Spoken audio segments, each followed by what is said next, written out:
मला चांगलं व्हायचंय, एक चांगला व्यक्ती व्हायचंय. कुणी मला चांगलं म्हणावं यासाठी नाही, किंवा कोणता देव माझ्यावर प्रसन्न होऊन त्याने माझ्यावर कृपा करावी म्हणून नाही. मला चांगलं व्हायचंय कारण मला चांगुलपणाची किंमत माहिती आहे. ज्या निसर्गाने किंवा ज्या देवाने मला बनवलंय त्याचं मी प्रतिनिधित्व करतो. काही हरकत नाही कुणी माझ्याशी वाईटपणाने वागतंय किंवा काही अनैतिक गोष्टी करतोय, तो त्याचा प्रॉब्लेम आहे. मी त्याचा वाईटपणा माझ्यात शिरू देणार नाही, कारण शेवटी तोही एका अज्ञानतेमुळे वाईट वागतोय.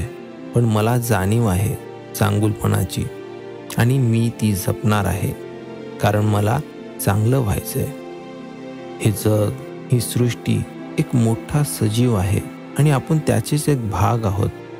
जर आपल्या शरीरातील आपल्याच विरोधात उठणाऱ्या पेशांचं प्रमाण वाढलं आणि शरीराचं संरक्षण करणाऱ्या पेशांचं प्रमाण कमी झालं तर मनुष्य आजारी पडतो.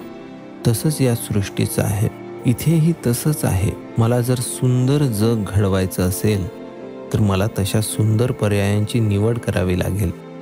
मला राग आणि दुसऱ्यांचा वाईट विचार करणे याला त्यागावं लागेल, कारण तोही माझा नातेवाईक आहे.